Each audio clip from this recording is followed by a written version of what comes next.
merci pour avoir eu l'idée de faire cette soirée, parce que je trouve que c'est une très bonne, une bonne initiative, surtout sur un sujet aussi important. C'est un sujet aussi qui nous réunit chez Reconquête, puisque depuis, ça fait quoi? Ça fait 4 mois que je suis chez Reconquête, et je n'ai de cesse de partager mes expériences ou d'expliquer ce qui pourrait nous arriver à 30, 40 ou 50 ans. Enfin, ce qui pourrait vous arriver, parce que je pense que certains, dont moi, on ne sera plus là. Donc, merci pour la présentation, c'était parfait. Et moi, depuis que j'ai quitté l'armée en 2002, j'ai eu envie de partager, de transmettre toutes mes expériences aux gens. Ça suscite parfois des vocations, et je trouve que ça, c'est une des plus belles récompenses, hormis la vente de mes livres. Et ce que je peux faire en parallèle, c'est très intéressant de voir des jeunes qui viennent nous demander conseil pour aller dans telle ou telle unité, pourquoi celle-ci, pourquoi pas celle-là, ce qu'on peut ressentir dans certaines situations. Et je trouve qu'aujourd'hui, cette jeunesse-là, elle est très intéressante, parce que je pense que c'est elle qui pourra, entre guillemets, changer la donne, voire sauver ce que nous sommes depuis des millénaires. Je ne veux pas que ça disparaisse, même si je ne le verrai certainement pas, mais ils ont un projet bien établi. Et ça, c'est tout au long de mes parcours, j'ai rencontré des gens d'en face qui m'ont expliqué ce projet. Donc le projet, qu'est-ce que c'est? Le projet, c'est la menace. En fait, la menace, elle est dans 3 domaines. Le premier, c'est le domaine idéologique. Le domaine idéologique, vous le voyez en ce moment, c'est un domaine où il y a beaucoup de prosélytisme, il y a beaucoup de revendications. Il y a depuis quelques années, il y a une offensive durant le Ramadan, pendant les fêtes de l'Aïd, d'avoir justement cet entrisme régulière de l'idéologie islamique qui nous impose leurs codes et leurs coutumes, et qui veulent que dans certaines situations, elles s'adaptent. C'est nous qui devons nous adapter à eux et pas l'inverse. Et donc ça, c'est un réel...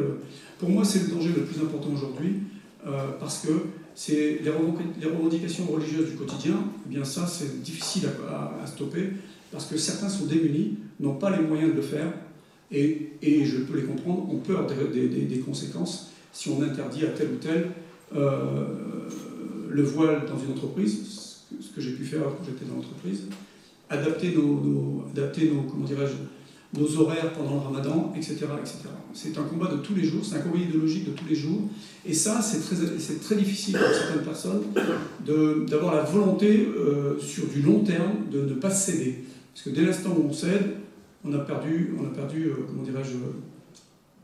une bataille et un peu de notre identité. Donc ça, c'est très important. Il y a aussi, depuis quelques années, une recrudescence de fondamentalistes, après je reviendrai sur ce terme, de fondamentalistes dans les conseils municipaux. Vous avez vu que dans certains conseils municipaux, où l'islam est très représenté. Donc dès l'instant où l'islam est très représenté, il y a quand même, ça devient ambigu dans les décisions, ça devient ambigu dans les choix.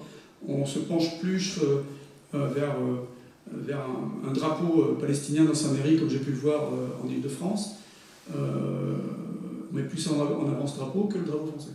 C'est aussi un projet de conquête par les élections. C'est écrit dans les textes fondateurs ou dans le manifeste en 50 points des frères musulmans, que vous pouvez vous procurer. Ce manifeste est très intéressant. Au-delà du rapport qui est sorti il n'y a pas longtemps, peut-être qu'on en parlera, mais honnêtement, c'est pas très intéressant ce rapport, parce qu'il ne nous apprend pas grand-chose. Et c'est juste la continuité des 3 ou 4 rapports qu'on a pu avoir avant. J'en ai 3 chez moi. Celui-ci, mis à part que le Qatar apparaît dans certaines parties, et il n'y a pas de préconisation particulière, il n'y a pas de... Donc, il y a une partie, la deuxième partie, c'est la partie financière. La partie financière de ce projet est très importante. Très important par des États qui financent beaucoup d'associations, des États qui financent beaucoup de projets en Europe, en Occident, mais pas que. L'Arabie Saoudite, c'est quelqu'un qui finance et qui promeut énormément le salafisme. Je reviendrai après sur le salafisme.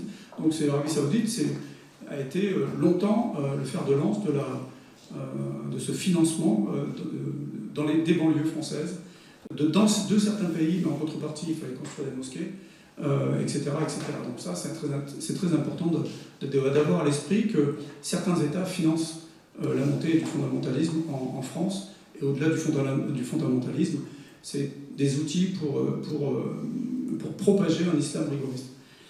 Bien évidemment, il y a le Qatar aussi, mais le Qatar c'est plus axé sur les frères musulmans et beaucoup d'associations, et ils ont aussi c'est plutôt axé sur le soft power. Ils sont présents dans toutes les strates de certains pays européens. On les voit même, il y a des scandales récents, on a pu voir à Bruxelles avec des financements, des valises de billets, etc., etc. Il y a le halal aussi qui est une manne de financement très importante. Le halal, c'est très important. Le halal, c'est pas uniquement culturel. Le halal, c'est une façon d'amener beaucoup d'argent au sein des communautés musulmanes en Europe. Parce qu'il faut bien comprendre, il ne faut pas voir ce sujet-là franco-français. C'est un sujet qui est global, c'est un sujet qui est occidental, avec une accélération ces dernières années en Europe, due en partie à une immigration majoritairement musulmane. Et donc le nombre fera que dans 10, 15, je tape plutôt sur 50 ans, on aura un point de bascule, je pense. Un point de bascule, je ne sais pas s'il se fera dans la joie et la bonne humeur, ou s'il se fera dans la violence, comme on a pu le voir dans certains pays, comme le Liban. Il y a des dons aussi, il y a beaucoup de dons de mécènes privés. Récemment, il y avait un projet de mosquée à Loriol, sur Drôme, et aussi près de Bourg-les-Valences, je crois que c'est Bourg-les-Valences. Il faut voir déjà la somme qu'ils ont pu, en très peu de temps, rassembler. C'est assez impressionnant comme ils arrivent à rassembler beaucoup d'argent. Alors ça, c'est la deuxième partie. La première partie idéologique, la deuxième partie elle est financière. La troisième partie, ce que j'appelle l'action violente. L'action violente, qu'est-ce que c'est? Vous avez tous vu le terrorisme depuis 2001, on va dire, on est tous, comment dirais-je, sensibilisés aux attentats liés à l'islam fondamentaliste de par le monde. Ça a commencé bien avant 2001, on a eu en France des vagues d'attentats, notamment avec le GIA algérien, dans les années 95, avec un millionnaire, Khaled Kelkad. On s'est aperçu que la menace pouvait être aussi endogène. Et cette menace endogène, on ne l'a pas vue venir, ou on n'a pas voulu la voir venir. Parce que dans les années 95, il y avait déjà la guerre dans les Balkans, et il y avait des filières aussi, comment dirais-je, islamiques qui vendaient de l'armement. Je pense aux gangs de Roubaix qui étaient liés à l'islam aussi, alors qu'on n'a jamais voulu. Enfin, les politiques de l'époque, je pense au ministre de l'Intérieur de l'époque, n'a jamais voulu voir que derrière il y avait un projet de récolte de fonds pour alimenter le djihad et l'islamisation de nos sociétés. Ça, aujourd'hui, on ne récolte que ce qu'on a semé. Ça fait 40 ans, 45 ans qu'on dit qu'on laisse faire, qu'on essaye d'arrondir les angles, mais ils ont un but bien précis, donc ils avancent pendant que nous faisons des rapports ou pendant que nous faisons des tergiversations pour prendre des bonnes décisions, parce qu'il va falloir prendre des décisions. On n'a pas d'autre solution. Dans l'action violente, le terrorisme, il y a trois sortes de terrorisme. Il y a les groupes projetés. Les groupes projetés, qu'est-ce que c'est? Ce sont des groupes qui s'infiltrent en France. Je pense au 13 novembre, c'est très explicite, c'est très beau comme exemple. Le 13 novembre, qu'est-ce que c'est? Ce sont des gens qui se sont infiltrés par les voies des réfugiés syriens. Ils se sont infiltrés en Europe, tranquillement. Ils ont été, on va dire, en Belgique, ils ont été hébergés, ils ont pu préparer leur action, ils ont pu faire des reconnaissances, acheter de l'armement, des voitures, louer des hébergements en France et commettre l'action du 13 novembre. Ça, c'est une action qui demande de la préparation, qui demande énormément de préparation, qui demande... Et ils ont fabriqué de l'explosif artisanal, le TATP, qui est très difficile à manipuler, très volatile, et que si quelqu'un ne connaît pas, ça peut exploser avant utilisation. Donc c'est une organisation, c'est financé, et ça fait du bilan. Il y a eu 130 morts dans la soirée, c'est quand même, et vous avez vu, c'est attaque multiple, ça déstabilise une ville, attaque multiple pour mettre en action les forces d'intervention, mais c'est un peu compliqué. Il y a plusieurs sites, on ne sait pas où ça se passe concrètement, et ça crée la panique, c'est le but aussi, ça crée la psychose. Et vous avez vu après le pays, comment se comporte un pays pour essayer de mettre en place des mesures pour pas que ça se reproduise. Donc on a tendance à mettre des mesures strictes pour pas que ça se reproduise. Donc ça c'est très particulier. Donc je pense bien sûr au 13 novembre. Le 11 septembre c'était pareil. Hein. Le 11 septembre c'était des gens qui se sont infiltrés aux États-Unis, qui ont appris à piloter, décoller mais pas se poser. Ils ont aussi un avantage par rapport à nous, c'est qu'on ne peut pas, pour avoir vécu dans des pays en guerre comme le Liban, où les actions étaient, où il y avait beaucoup de terrorisme, il y avait déjà des IED, l'explosif de circonstances artisanales. On ne peut pas vivre 24 heures sur 24 dans un niveau de vigilance accru. C'est impossible, on est obligé de relâcher. Au bout d'un moment, on relâche. Et ils attendent qu'on relâche pour frapper. Aujourd'hui, en France, si on prend l'exemple français, il y a toujours le niveau urgence attentat, mais est-ce que ça change quelque chose dans les grandes villes, dans les aéroports? On peut rentrer. Parfois, je me dis, là, je pourrais déposer de l'explosif. Souvent, je me dis, tiens, je me mets à la place de quelqu'un, qu'est-ce que je pourrais rentrer avec l'explosif dans une gare? C'est très facile. Donc c'est difficile de rester vigilant 24 heures sur 24. Les services de renseignement travaillent aussi 24 heures sur 24, intérieur et extérieur, pour essayer de trouver des éléments, pour essayer d'éviter ces attentats. Ensuite, il y a des groupes internes. Alors les groupes internes, c'est pareil. Les groupes internes, certains médias appellent ça vulgairement des réseaux dormants. Donc, c'est pas vraiment des réseaux dormants, c'est pas exactement ça. Mais ce sont des gens du pays, des gens du cru, qui adhèrent au projet, qui se radicalisent, j'aime pas aussi ce terme, mais qui veulent agir de façon violente. Je pense aux attentats qui ont eu lieu en 2005 à Londres, où les Anglais se sont retrouvés un peu avec une gueule de bois le lendemain, parce que tous les gens qui ont fait sauter les bus et dans le métro, c'était des Anglais. Des gens qui étaient nés en Angleterre, et c'était des Anglais. Donc les Anglais, ils ont un rapport très particulier avec le terrorisme. Hein. J'ai travaillé longuement là-bas, et j'ai vécu 5 ans là-bas, de 2016 à 2020.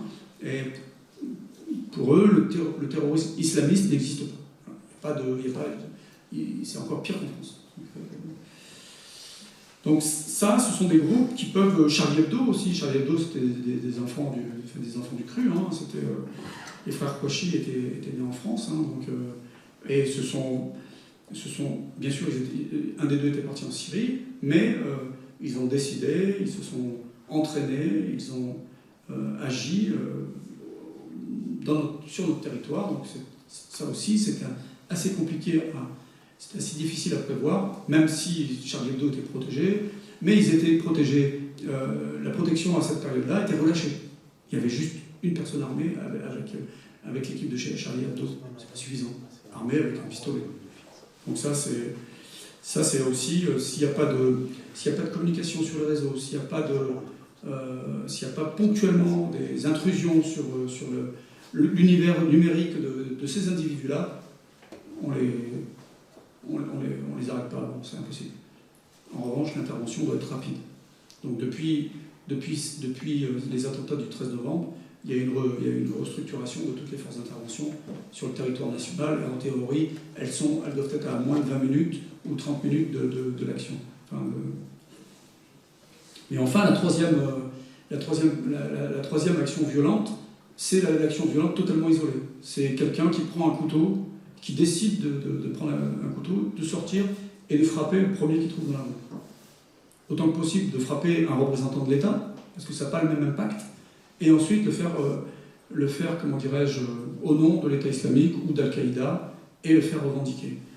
Même s'il n'a pas reçu l'ordre, forcément il sera revendiqué, parce qu'il le fait au nom de la... Et ces trois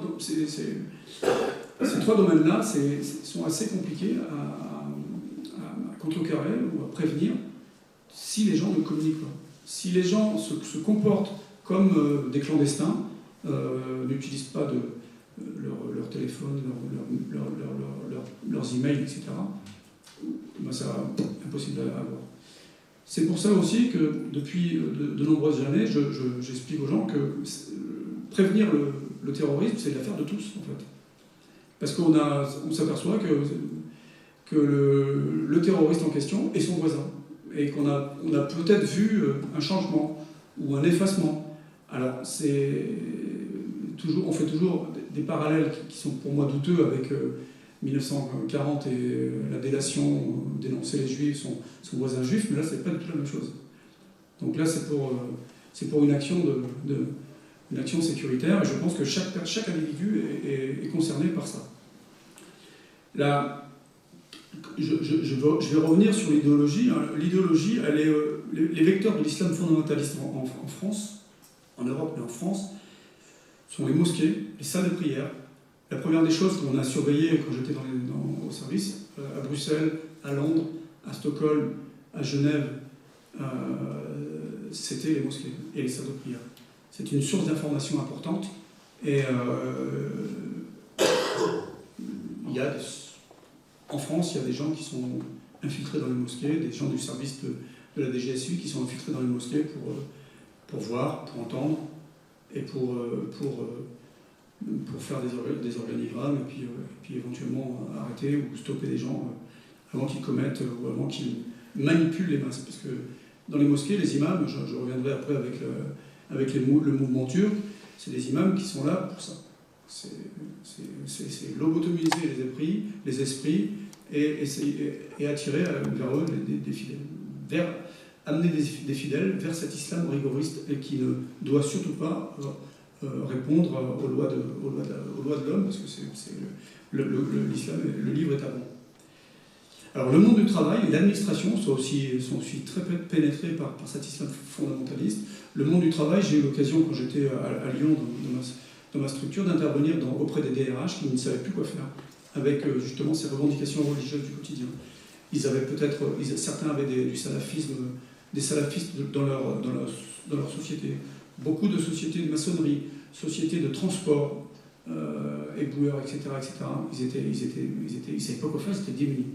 Aucune formation, aucune connaissance. Et donc là, c'était quelque chose qui était déjà qui était imprégné depuis entre 10 et 15 ans. Le sport, bien évidemment, vous avez vu récemment toutes ces pseudo-polémiques qu'on a pu avoir dans le sport avec le rupture du jeûne, le voile, etc., etc. Le sport, l'éducation sont deux vecteurs qui peuvent toucher la jeunesse. Et dès l'instant où on touche la jeunesse, on arrive à transformer toute une génération. Et encore une fois, ils font ça. Ils se sont inscrits sur un temps très long. Les frères musulmans ont été créés en 1928, donc ils vont bientôt avoir 100 ans. Il y a un endroit qui est très intéressant, notamment dans le sud, j'ai pu le voir à Lyon, dans le sud, j'ai pu le voir dans les cafés aussi. Dans les cafés, il y a beaucoup de prosélytisme. Alors les cafés très particuliers, où il n'y a que des hommes et que des musulmans, mais il y a des jeunes aussi qui viennent dans ce café. L'éducation et l'enseignement supérieur, donc ça, il y a des enseignants, vous savez très bien qu'il y a quand même une accélération des revendications religieuses dans l'enseignement, et beaucoup de professeurs qui sont aussi démunis face à ça, et certains se font assassiner parce qu'ils ils osent s'attaquer, ou ils osent parler d'eux, pas s'attaquer, mais ils osent parler. Donc ça c'est très, le sport, l'éducation nationale, c'est très problématique parce que je ne vois pas ce qui est réellement fait. On a beau sortir une loi ou deux, la baya, mais je ne vois pas ce qui est réellement fait. Les ONG sont aussi très infiltrées, les ONG, les associations. En Europe, il y a beaucoup d'associations qui sont gérées par l'idéologie des frères musulmans, et c'est aussi très difficile. On peut en dissoudre une en France. Elle se recrée le lendemain en Belgique, où elle change de nom. en ce moment, une association sur laquelle j'ai travaillé récemment, Urgence Palestine. C'est pour les avoir.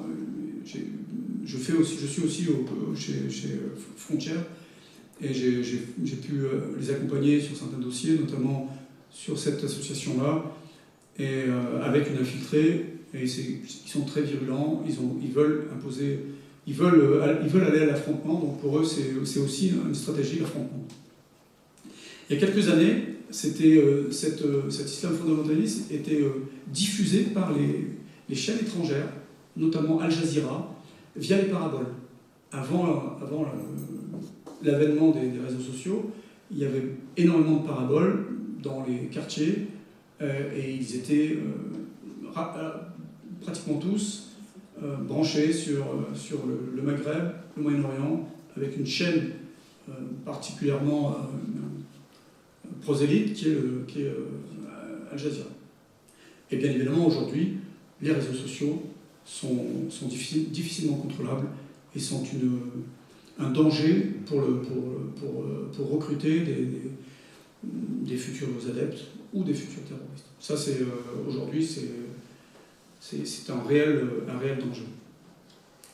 Donc, qu'est-ce qu'on a comme mouvement religieux? Je vous ai parlé du salafisme. Le salafisme, c'est un mouvement religieux qui est assez récent en Europe, des années 90, qui veut un islam rigoriste, un islam du 7e siècle, qui veut qu'on le voit. Hein. Les salafistes sont facilement reconnaissables, hein. Ils ont une tenue bien particulière, hommes et femmes, et ils ne veulent vivre que comme le livre l'indique. Et donc ça, c'est un réel danger, parce que au sein du salafisme, il y a 3 courants. Il y a un courant quiétiste, c'est plutôt des religieux, c'est un courant quiétiste que moi j'appelle plutôt prosélyte. C'est des gens qui font beaucoup de prosélytisme, hein, notamment dans les sociétés, dans les clubs de foot. Ils sont très, très religieux, donc la religion passe avant le règlement de la fédération. Et il y a aussi une partie politique, que je peux associer aux frères musulmans, qu'on retrouve dans les conseils municipaux, qu'on retrouve au Sénat, parfois à l'Assemblée nationale. Ce n'est pas des gens qui sont habillés, mais ils ont le même langage, ils ont la même vision en parallèle des frères musulmans. C'est là où ils se rejoignent. Hein. C'est sur ce terrain-là. Et un troisième courant, c'est le djihadisme. Alors, la plupart des terroristes sont dirigés par l'idéologie des salafistes, parce que dans le salafisme, il y a une partie djihadisme, où on a le droit, où on peut, et parfois on doit, imposer son islam par la violence. Ça a été théorisé par un écrivain des frères musulmans qui s'appelait Saïd Qutb, qui, dans ses différents ouvrages, donc ça c'est les années 60, il a été pendu en 1966, dans les années 60, qui aussi qui imposait, on pouvait imposer l'islam par la violence. J'y reviendrai après avec les frères musulmans. Donc le mouvement des salafistes, en gros, a pris à peu près, il y a 20 000 à 30 000 salafistes en France. Donc souvent, vous avez entendu le ministre de l'Intérieur, celui-ci, celui d'avant et celui d'avant, on a fermé une mosquée salafiste. D'accord, vous avez fermé une mosquée salafiste, on a renvoyé l'imam qui avait un discours rigoriste, anti-France, anti-juif, ce que vous voulez. Mais ce n'est pas la mosquée qui pose problème, c'est l'idéologie qu'on y dispense. Donc c'est le salafisme, c'est un projet. Et dans les pistes pour essayer de s'opposer, de stopper à terme ce projet, le salafisme aujourd'hui doit être traité. Un imam m'a dit que le salafisme était une dérive sectaire de l'islam, doit être traité comme une secte. Donc on devrait, pour moi, je l'ai proposé quand j'ai été auditionné au Sénat en 2016, criminaliser le salafisme. Le salafisme n'a pas sa place en Occident et encore moins en France. C'est totalement à l'opposé de ce que nous sommes. Et il faut savoir que vous avez du salafisme à la RATP, Aéroport de Paris, dans dans beaucoup de sociétés de transport, ils sont présents dans beaucoup de structures, dans beaucoup d'entreprises. Et ils ont une vision très, très rigoriste de l'islam. C'est là que la femme, elle est voilée de la tête aux pieds, souvent avec le niqab. D'ailleurs, c'est interdit en France, le niqab. Hein, et vous avez vu à quel point c'est respecté. Donc, il y a quelques années, il y a une dizaine d'années, j'avais créé un groupe Facebook, ça s'appelait l'islamisme au quotidien. Je prenais en photo, partout où j'allais, en France et en Europe, des femmes voilées. Bon, évidemment, je ne mettais pas leur visage, hein, on ne voyait pas. Mais voilà. Donc ça, c'est... on a pondu une loi contre le voile intégral. Je ne veux pas dire de bêtises, je crois que c'est 2004. Je ne sais plus exactement quand est-ce qu'elle a été... Mais depuis 2004, vous vous êtes aperçu partout en France ou dans vos déplacements qu'elle n'est pas respectée. Donc, ils sont forts de nos faiblesses. Et ça ne va pas nous arranger à terme. Donc, le salafisme, c'est un mouvement qui est très, très important en France, très visible. Un deuxième mouvement, c'est le mouvement turc. On n'en parle pas souvent du mouvement turc, mais c'est un mouvement très, très important en France.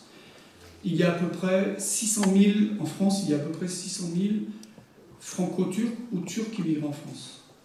Et à peu près, ça c'est les chiffres qui datent de 2018, 200 000 Turcs clandestins en France. Donc ça fait à peu près 800 000 qui sont imprégnés par l'idéologie turque. L'idéologie turque, c'est... le mouvement turc, c'est un mouvement d'État. Le ministère des Affaires étrangères turc, dans les années 80, a créé ce qu'on appelle l'Union turco-islamique des affaires religieuses. Les imams turcs dépendent de cette structure-là, et ces imams ont pour mission, depuis les années 80, d'islamiser au maximum les Turcs, la diaspora turque en France. Donc c'est pas une mince affaire, les Turcs, parce qu'ils ont beaucoup d'argent via la Turquie. Il y a à peu près 200 imams sur le territoire français, entre Lyon, ces localités dans la grande ville, Lyon, Paris, Strasbourg. Strasbourg, il y a une très grande mosquée qui est gérée par les imams turcs, hein, qui est gérée par l'autre courant turc qui s'appelle le Miligorus. Et il contrôle surtout une centaine de mosquées en France. On entend rarement le gouvernement parler du Coran turc. On parle des frères musulmans, mais rarement du mouvement turc. Ils ont un budget, alors les chiffres que j'ai datent de 2015, ils ont un budget de 500 000 € par an. Avec... par an. Il y a un autre mouvement turc qui est très influent en France et en Europe, c'est Miligorus. Miligorus est présent en France depuis très longtemps. Il serait présent en France depuis l'arrivée des premiers immigrés turcs en France. Donc ça date de nombreuses années, quelques décennies. Et depuis 1995, il y a une accélération de ce mouvement, aussi dû au nombre de Turcs qui viennent en France. Et c'est un mouvement qui est très rigoriste également. Il y a des grosses mosquées, dont la mosquée de Strasbourg, qui est financée par Miligorus et qui est liée à Miligorus. Moi, je voudrais juste terminer cette partie là des mouvements turcs par je pense que vous la connaissez, cette phrase d'Erdogan qui disait « Les minarets sont nos baïonnettes, les coupoles nos casques, les mosquées nos casernes et les croyants nos soldats ». C'est une guerre qu'ils nous ont déclarée. Une guerre non conventionnelle, asymétrique, idéologique, mais c'est une guerre qu'ils nous ont déclarée. Alors, il y a, je termine les mouvements religieux par les frères musulmans. Donc les frères musulmans, on en parle tous les jours en ce moment, les frères musulmans. On veut les enfermer, on veut les arrêter, on veut les interdire. Mais les frères musulmans, physiquement, n'existent pas en fait, aujourd'hui. Les frères musulmans, il n'y a pas d'association, loi 1901, frères musulmans. Il n'y a pas les bureaux des frères musulmans en France et en Europe. Les frères musulmans ont été créés en 1928 par un enseignant. Merci, par un enseignant de 22 ans, Hassan El-Banna, donc qui était instituteur, avec un objectif bien particulier. Hein, je vous rappelle, en en 1928, c'était de libérer le pays des Britanniques et de remettre l'islam au cœur des sociétés. Son mouvement, au début, était un mouvement social. Les premiers temps, il a parcouru à peu près 2000 villages et villes en Égypte pour remettre l'islam au centre au cœur de la société, pour que les Égyptiens se détachent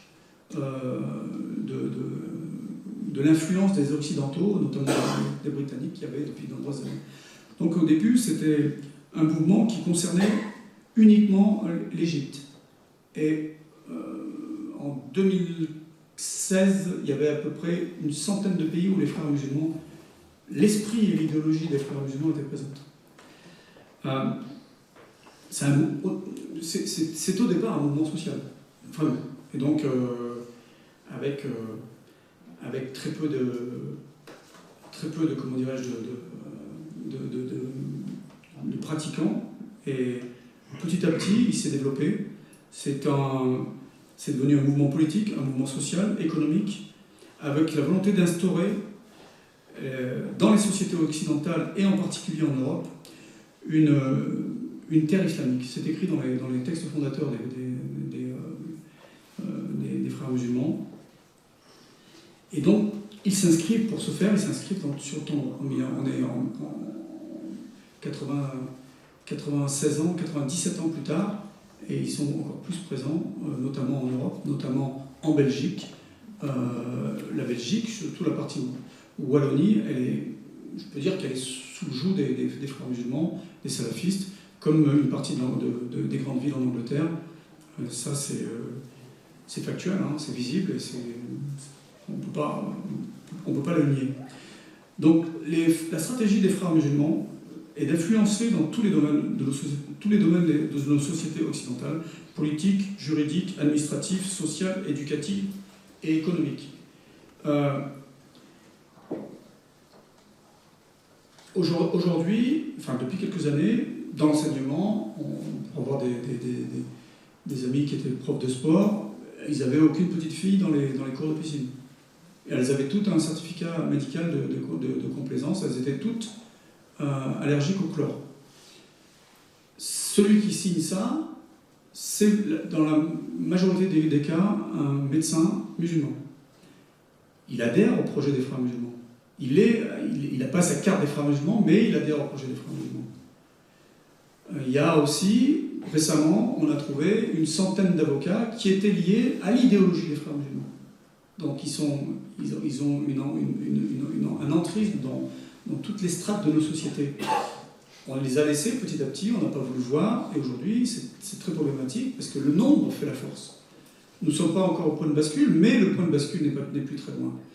Et d'ailleurs, je vous parlais tout à l'heure du manifeste en 50 points qui est appelé le point de bascule d'Hassan al-Banna. Il a été traduit il n'y a pas très longtemps et il est consultable sur Internet. Je vous invite à le lire, c'est très intéressant, ça reprend un peu tout ce qu'on sait. C'est aussi précis que le rapport, donc le rapport n'est pas une nouveauté. Et donc voilà. Il y a, ce qui est intéressant, c'est qu'ils disent ce qu'ils font. Donc il y a quelqu'un chez eux que certains connaissent, c'est Youssef al-Qaradawi, pardon. C'est un prédicateur sunnite hein, qui est décédé en 2022.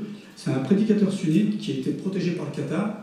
Le Qatar, c'est un État, pour moi, c'est un État qui est un État terroriste, hein, qui promeut cette idéologie, qui protège les frères musulmans depuis très longtemps, et qui protège aussi le Hamas, qui est lié aux frères musulmans.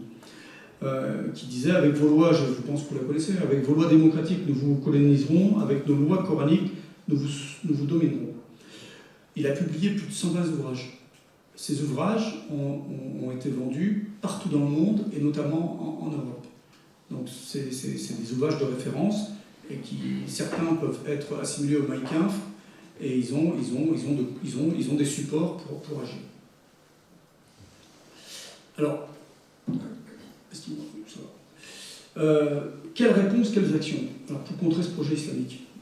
Alors, il y a un sondage qui est sorti il n'y a pas très longtemps, qui est très intéressant déjà, qui dit que 64% des Français pense que l'islam est incompatible avec notre République. C'est très intéressant parce que je trouve que le pourcentage, s'il est vrai, est assez haut, parce que penser déjà que l'islam est incompatible, l'islam en tant que tel, hein, je fais bien la distinction entre l'islam et les pratiquants, penser que l'islam en tant que tel est incompatible avec notre République, avec notre identité et notre culture, c'est déjà un grand pas. Maintenant, qu'est-ce qu'on en fait? Je pense, alors déjà c'est pour ça que je suis chez Reconquête, parce que j'espère apporter mon expertise, mon action et ma volonté à stopper ce projet. Ce qui est important, c'est que nous ayons un jour un Premier ministre, un président de la République, qui parle de ce projet, concrètement.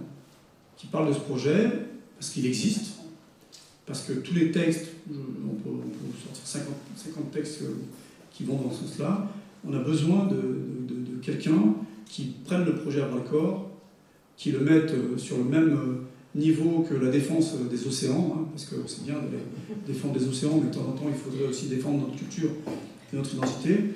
Et notre culture et notre identité sont en danger parce qu'il y a vraiment ce projet, et il y a cette accélération depuis quelques années avec une augmentation de l'immigration régulière, constante. J'ai pu me percevoir de ça avec Frontières, hein, sur les coins comme Lampedusa, comme surtout en Mauritanie, où c'est un flux continu qui part vers l'Europe sans retenue et qui se déverse dans nos villes, dans nos campagnes, parce qu'on les met dans les campagnes aussi. Donc forcément, à terme, le nombre il va être... Là, aujourd'hui, je suis incapable de dire combien il y a de musulmans en France. 10 millions, 15 millions. J'ai essayé de chercher des chiffres en Europe. Ça va de 30 à 55 millions, donc je ne sais pas. Et ça, c'est un réel problème, parce que au-delà de la France et de l'Europe, moi, je me projette sur le projet global. Sur la Terre, il y a à peu près 1,8 milliard, 2 milliards, 1,5 milliard, 1,8 milliard, 2 milliards de musulmans. Quel est le pourcentage de fondamentalistes? Quel est le pourcentage de personnes qui ne veulent pas vivre autrement que comme le livre l'indique et l'oblige? Quel est le pourcentage de personnes qui sont capables d'aller tuer au nom de cet islam? Ça, c'est très intéressant de savoir. Parce que, à part nous dire que c'est depuis 2012, j'entends le même refrain, depuis le Mohamed Merah, j'entends le même refrain, ce n'est qu'une petite minorité, et alors que la grande majorité n'est pas comme ça. Mais il n'y a personne qui a été capable de me donner un pourcentage. À chaque fois, je demande quel est le pourcentage, selon vous, de cette minorité, et quel est le pourcentage, selon vous, de cette majorité. Aujourd'hui, je détermine cette... et après, j'aurai bientôt fini. Je détermine ça comme... je prends en début de chaîne un musulman qui est... Je parle en France, hein, qui veut vivre selon l'outil musulman, ça c'est... Voilà, il vit sa religion dans la sphère du privé, il vit sa religion de façon simple, sans revendication, sans prosélytisme. Et à l'autre bout de la chaîne, il y a celui qui veut tuer, qui veut imposer ça par la violence et l'assassinat, l'attentat, le meurtre. Et jusqu'en bas, on a un premier tiers qui est venu, il y a des immigrés, je pense à ceux que je côtoie, notamment chez CNews, qui ne veulent pas vivre l'islam comme là-bas, qui veulent vivre l'islam selon nos lois, selon nos coutumes, s'habiller à l'européenne, et cela ne pose aucun problème. Mais c'est à partir du deuxième tiers que ça commence à poser un problème, parce que les gens se posent la question, est-ce que je suis un bon musulman si je vis l'islam comme les Européens, enfin comme les coutumes françaises, ou je dois le vivre? Et ça, c'est un vrai problème, c'est un vrai problème de conscience. Et les troisième tiers, il n'y a pas de litige, il n'y a rien à faire avec eux.